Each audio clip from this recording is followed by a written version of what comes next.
The views and opinions expressed on the following program do not necessarily reflect the views or opinions of Nash Community College, the Board of Trustees of Nash Community College, or the North Carolina Community College System.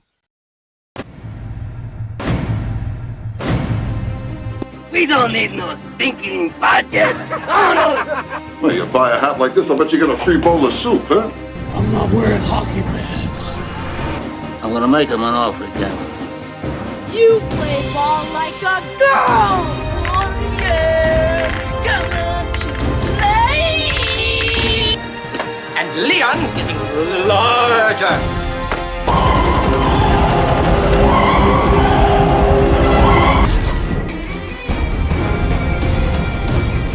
Nothing but pure and simple old-fashioned communism. But I was going into Tashi Station to pick up some power converters. Well, thank you very much. Can I be in charge for a while?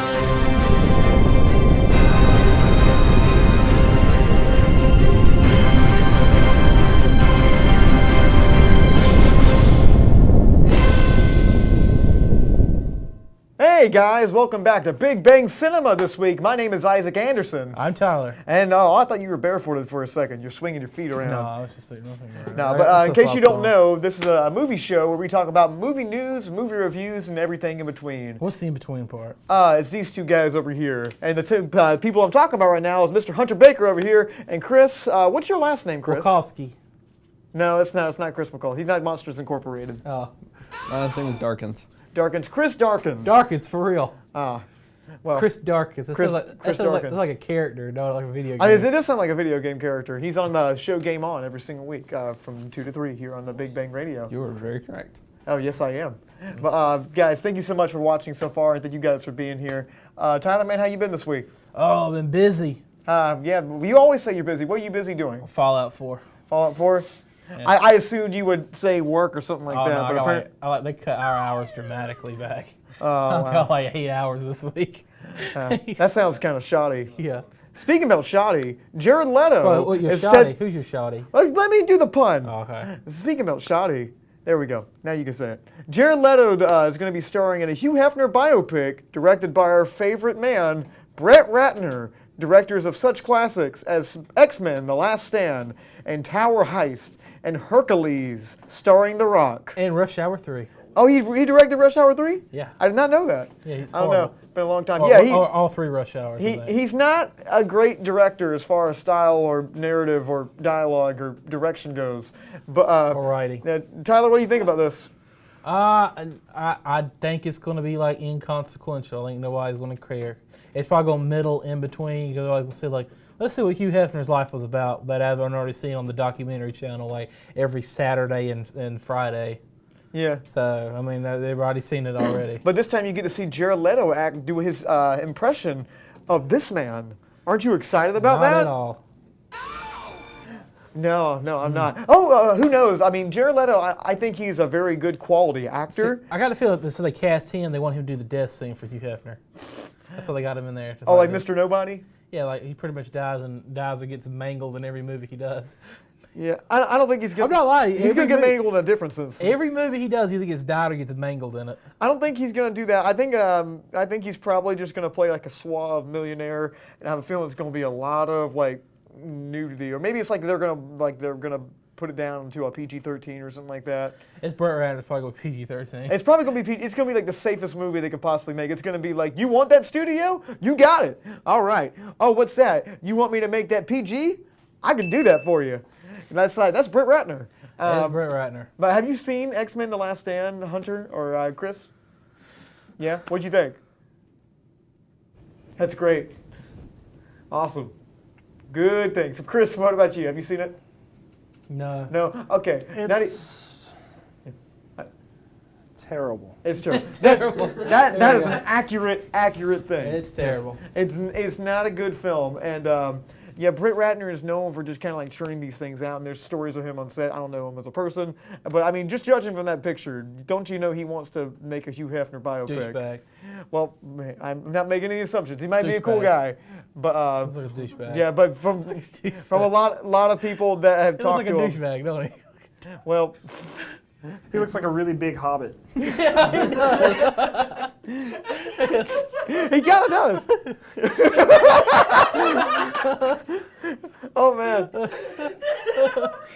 Oh, he does like a hobbit.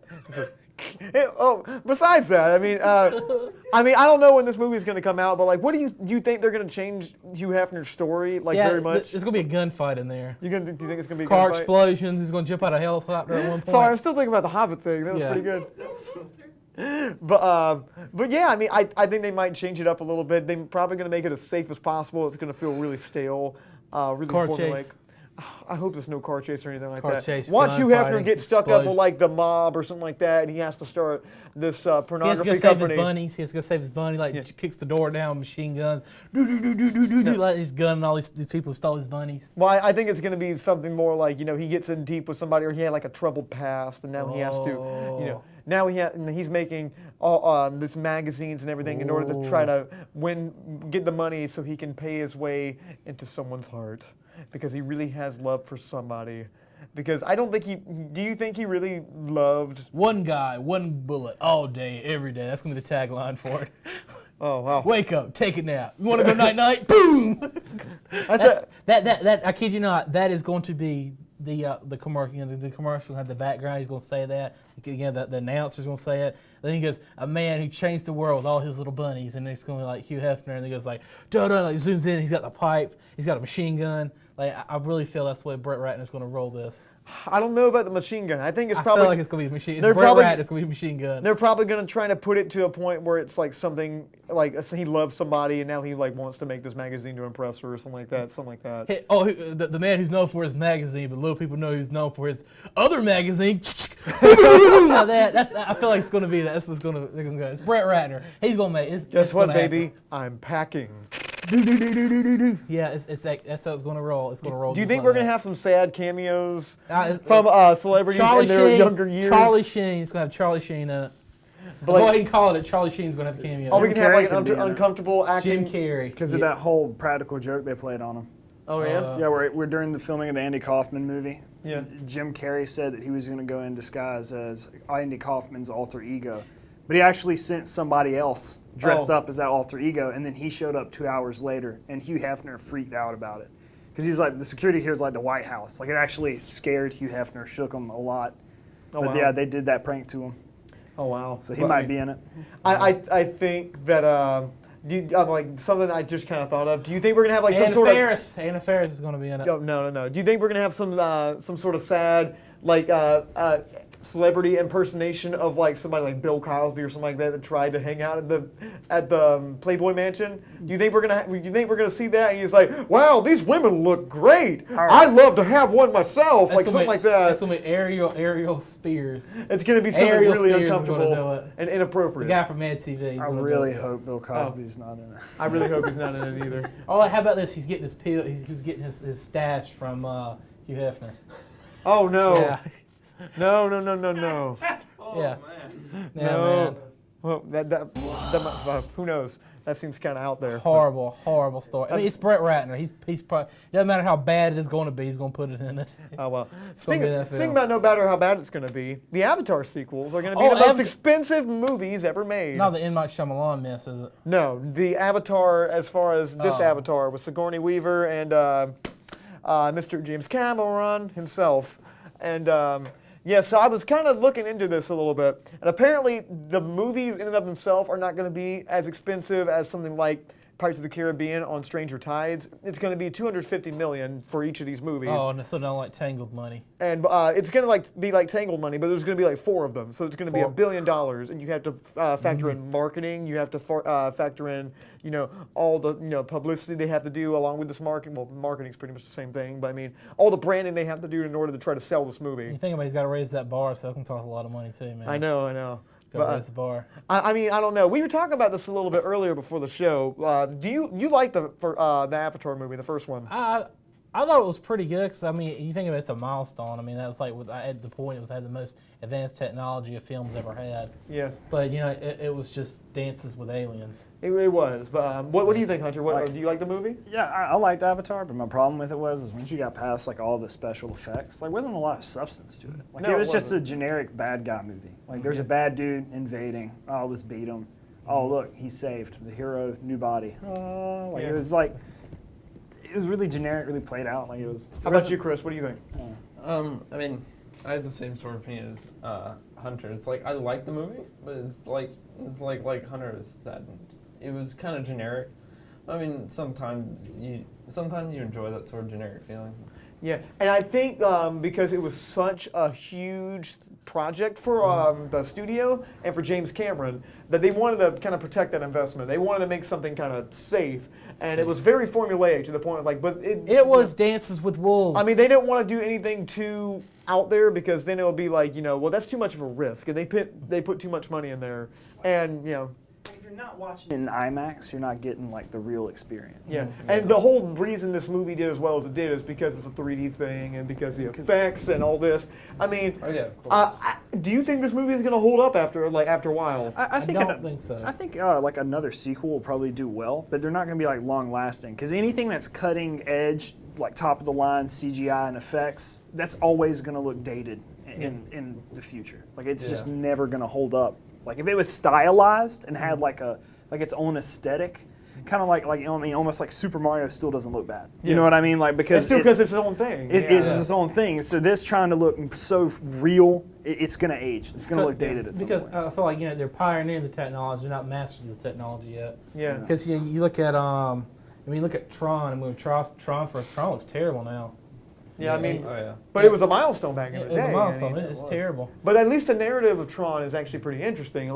This one, like you said, it's a generic bad guy movie kind of thing, and sometimes people kind of like that. But if a movie like this is going to hold up, the only reason a movie is going to hold up like this is if the story connects with so many people in a way that can really hit them, in an emotional level. And I don't know if the sequels are going to be able to do that because they're going to be so expensive and so big production-wise. I don't think the studio is going to want to take any narrative risks. Well, I think they'll do well in theaters. Yeah. Because I think the big problem with this is just watching it at home. Without that huge screen, without being able to really appreciate all the small detail, it's not really that special of an experience. But on a huge screen in 3D with that sound around you, it's incredible. Yeah, so I think they'll do well in theaters. But it's not going to be something that you watch over and over again at your house. I don't think they're going to make as much money as they did. But FX is going to play it every weekend when it finally gets out. Yeah, they're going to do it. It's going to be on TNT every day. Yeah. But I mean, who knows? I mean, they might be great. This was on today, believe it or not, on FX. Oh yeah? Yeah, it was on today. I mean, it's on every conceivable day. Yeah, I mean, because they got to make that money. Not inconceivable, just conceivable. Yeah. But I mean, who knows? I mean, these might be great movies. They might not be. But if you have any opinions on that, please leave a comment. The Facebook page is facebook.com/Studio67NCC. We would love to hear what you guys have to say. But continuing on this Avatar train, Kate Winslet from Titanic, that she worked with James Cameron before, has been cast in Avatar 2. The one who let Leo die. Yes, the one that let Leo die, and that huge old board or whatever, the door she was sitting on. Yeah, that 18-foot board, and she was like, "There's no room." And he dies. I was hanging there. I'm like, that was enough for you, both of you up there. I mean, together they probably weigh less than 300 pounds, Oh, most likely. I mean, and I not a whole lot has come out about who she's gonna play or what she's gonna play. So I mean, I'm curious. Do you guys like Kate Winslet as an actor? Actually, I about haven't seen her in a lot of stuff. Yeah, I mean, haven't you ever seen the classic known as Movie 43? Oh, I have seen that. Yeah, she is in that. Yeah. That's the last thing I ever saw her in. She's in the part with Hugh Jackman, right? Yeah, and the chin. Yeah, I remember that. Yeah. I remember that. We can't say it on air, but what do you guys think? Do you guys like Kate Winslet's acting? You don't really have any strong opinions on that? Do you know who Kate Winslet is? Do you know Kate? There we go. Oh, okay. That's proof enough. Yeah, well, Kate Winslet was the love interest in Titanic. Mm-hmm. So, I mean, James Cameron has come out and said he wanted to work with Kate Winslet ever since he did Titanic. So, I mean, they've probably been trying to do something together for a very, very long time. But, James Cameron is married. Yeah, well, not like that. But he's had his head stuck up the Avatar hole for a while. So, but I mean, so I mean, he's been kind of busy with this. He's probably thought about the story a lot. Probably thought about all this. Who knows? It might not be formulaic. I think he's about trying to raise the bar. That's what he's been doing.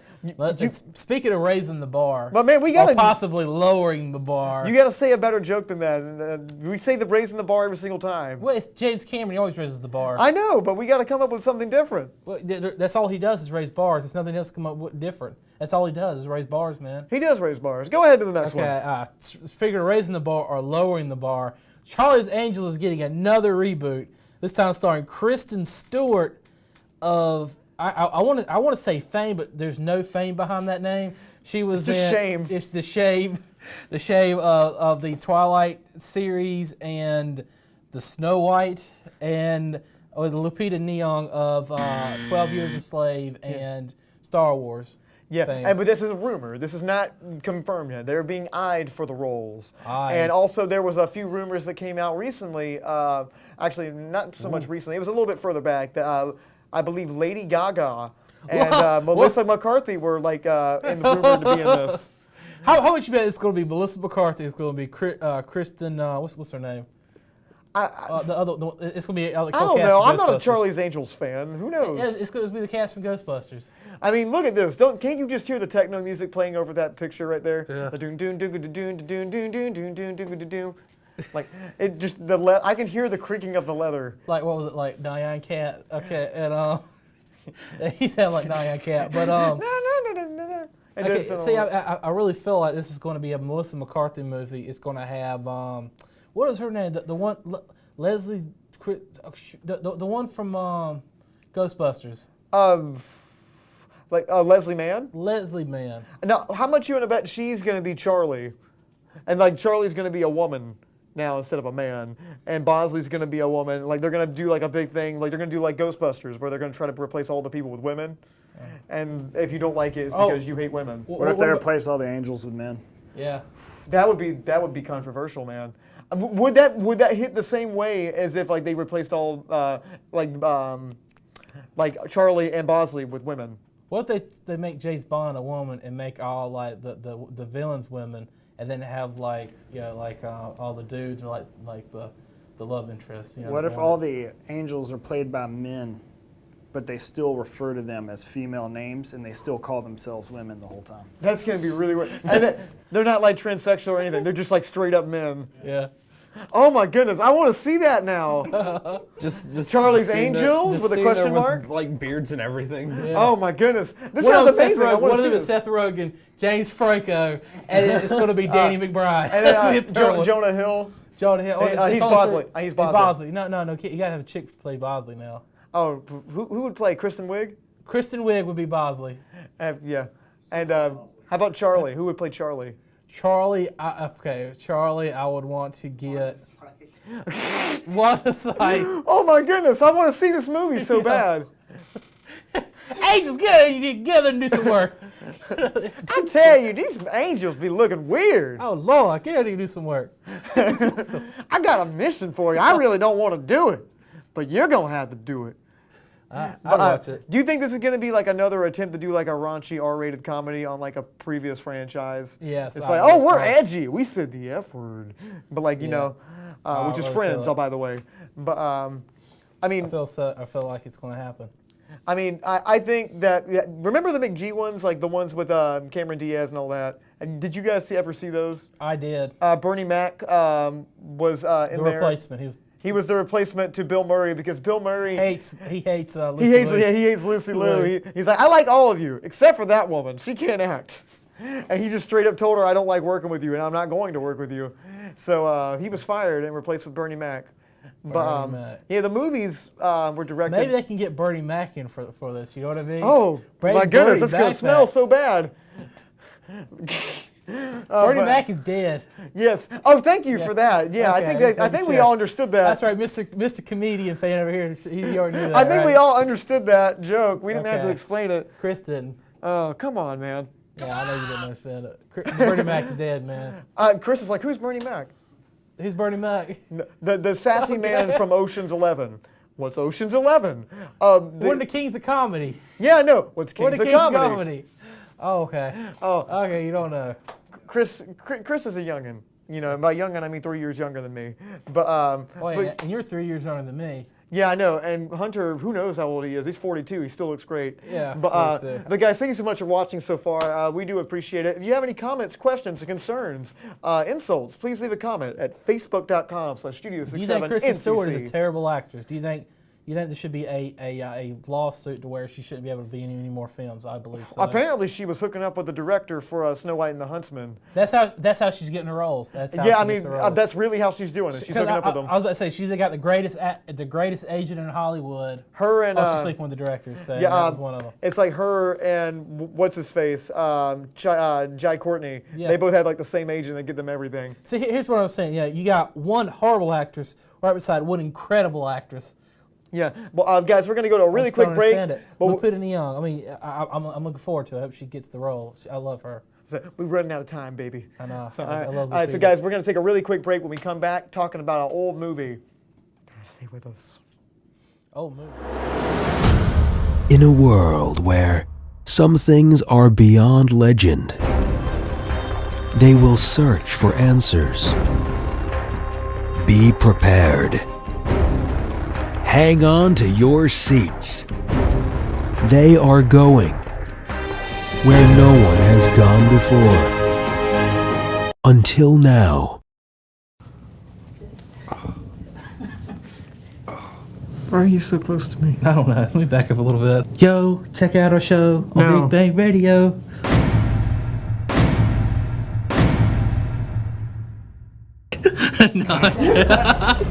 Okay.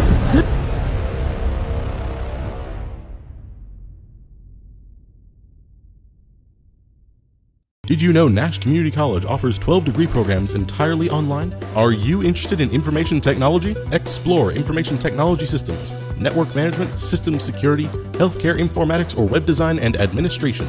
These 2-year programs are only a few of the online associate degrees offered through Nash Online. Students receive the same quality instruction and resources as on-campus students without ever stepping foot on Nash's campus. Learn more about Nash Online today at online.nashcc.edu. Nash Community College will host the inaugural Bounty and Barrel event Thursday, November 7th from 6 to 8 p.m. Join the community for an evening of North Carolina harvests, meats, and seafood while sampling barrel-aged spirits and student craft beer, plus a VIP hour with special guest and certified spirits specialist. Don't miss this Bounty and Barrel event, November 7th from 6 to 8 p.m. on the campus of Nash Community College in Rocky Mount. Hey guys, welcome back to Big Bang Cinema. My name is Isaac Anderson. I'm still Tyler. Oh my goodness.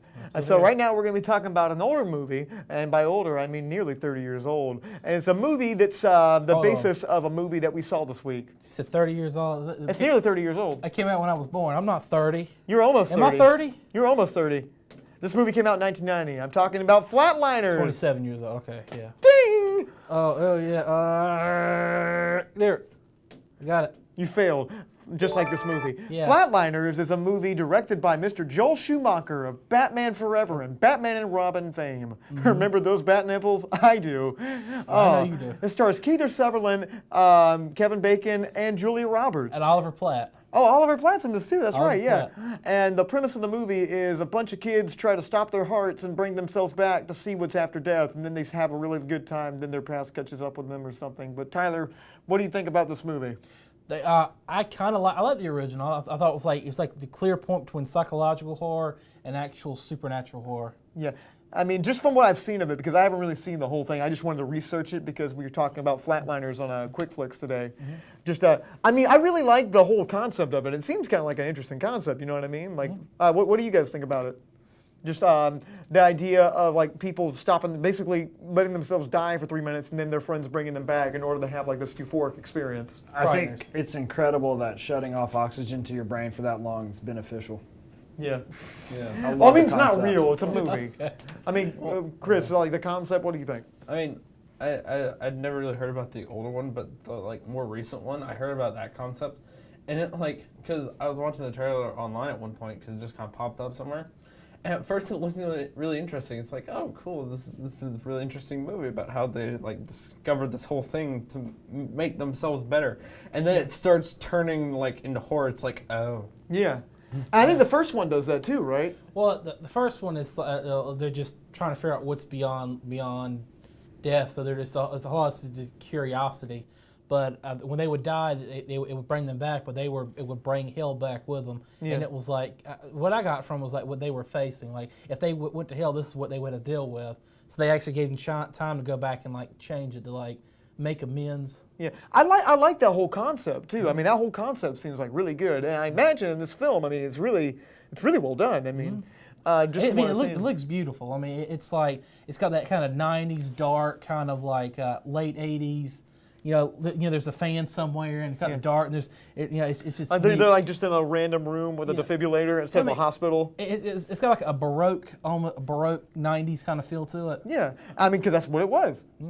But I mean, Joel Schumacher actually had some decent films. He had The Lost Boys, which I don't know if holds up. That's it. It'll remind me a lot like the imagery from The Lost Boys. Because it's the same guy made it. So it looks really good. That would be an interesting one. Yeah, that's Joel Schumacher right there.